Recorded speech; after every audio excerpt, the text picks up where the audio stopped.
said this great thing recently where you said I get told to hold back 3 to 5 times a day by 3 to 5 different groups of people.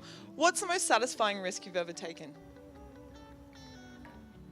Where you just kind of said, yeah, whatever, I'm going.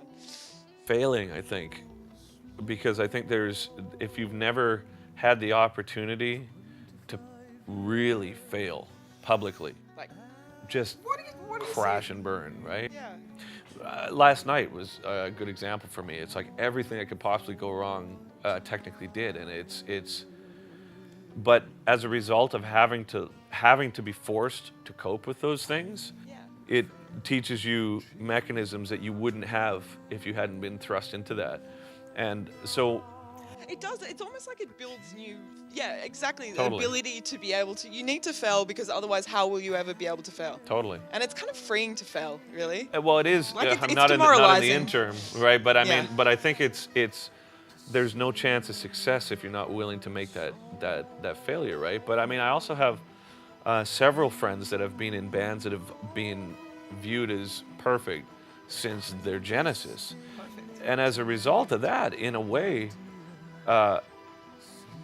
there's like I sense almost like a certain level of fear where they're just like, oh my God, I can't, And that's right. I can't fuck up, because there's a lot invested in being perfect, And right? this adulation, and it's almost like Totally. you start to feed off the adulation, and it becomes like your lifeblood, and then you start doing things, and that's almost like serving the ego, not serving the other things. I must feel safe. I must feel loved. Maybe that's it. Yeah. Maybe that's it. And I mean, I find that, you know, for myself, as all these retinol was a prime example, because I remember when I was doing that, I was like, oh my God, it's like they're like making masks with my face, and I mean, it's like you're looking at your face, and I mean, Yeah.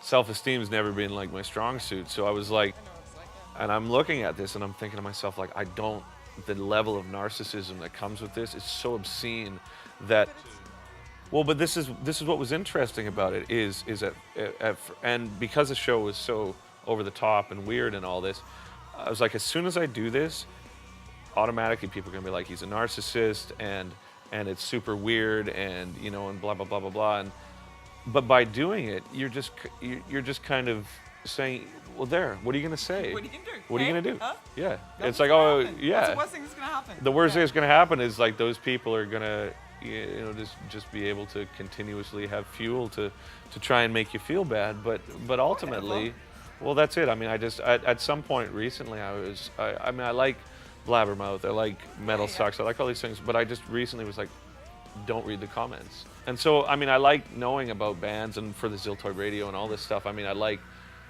being able to hear new things and experience and be a part of it. But you know, I get to the point now where it's proven to myself, at least, that I'm not going to stop doing what I do. And anytime I try, it just comes out in other ways that are less healthy. So I just do what I do. Yeah.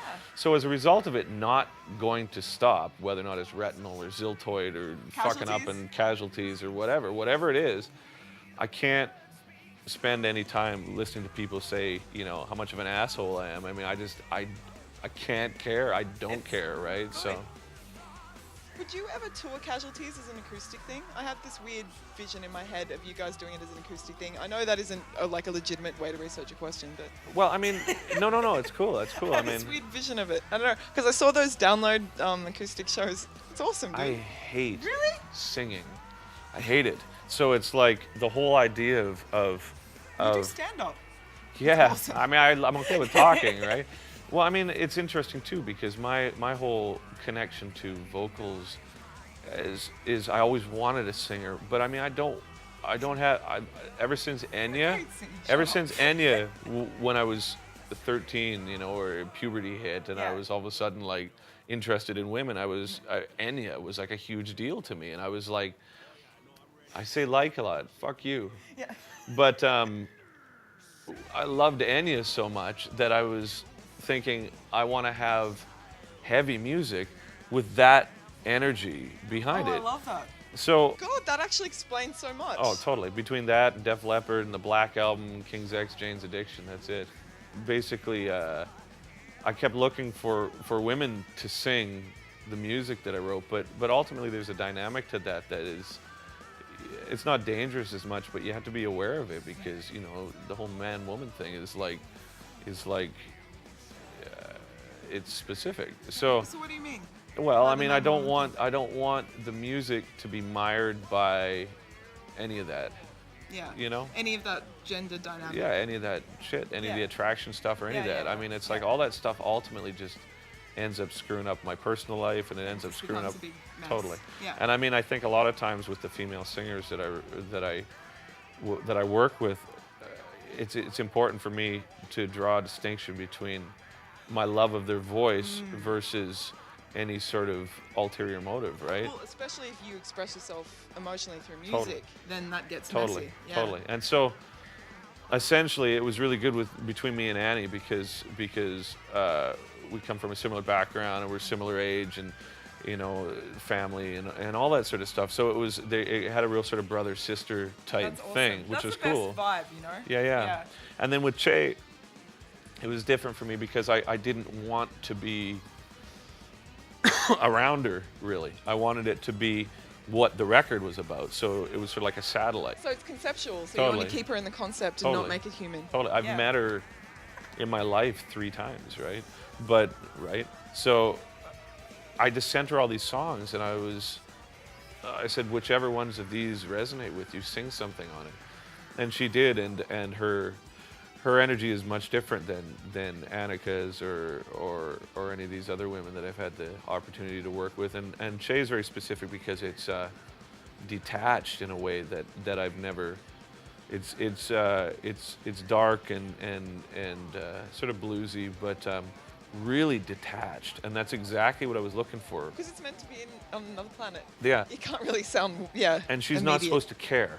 Yeah. And that's the whole thing. Yeah, the internal world is always expressed through the music, so you got to keep the internal world. That's it. Yeah. So she was like, she said, what's the lyrics about? And I said, write whatever you want. Like, just whatever you want, we'll make it what it wants to be. And Casualties has ended up being my favorite thing that I may have ever done. Great. Yeah. Wow. I love it. That's huge, dude. I love it. It was really because it was during deconstruction and Epicloud. I started thinking about how annoyed I am by sounds and volume and everything in my world for the most part. So I kept writing progressively quieter and darker and more minimal, and the whole middle of the night sort of moonlight thing became like a big deal. And so Casualties ended up being this thing that when I listen to now, I'm really into it. It's funny how dark things can make us feel so happy. I don't know why. There's something about heavy music that has this fundamentally human thing that, and it's sometimes I find it hard when I talk to people and they don't understand that most people who like heavy metal just have a broader palette, not a more narrow palette. We have a broader palette. Our edges are just further out there. Well, and I think there's a lot of that fear-based stuff with it too, where a lot of times for me, anytime there's something that I recognize as being an authentic fear, it really either comes out in your dreams or when you're forcing yourself to address it. Yes. And that type of music is specific for me in ways of articulating those emotions that none others are. But Casualties as well it's dark, but it's not lyrically or anything dark. It's just the vibe is very the energy of like the very ultimate much, the energy. very much. Yeah. But that's why I wanted to end it with this other thing. I went and did this choir thing in Sweden, and it ends in a way that it's peculiar. It's definitely not what I had originally thought the record was going to end up being, but I didn't want to make an exclusively. I didn't want the character to sacrifice at the end.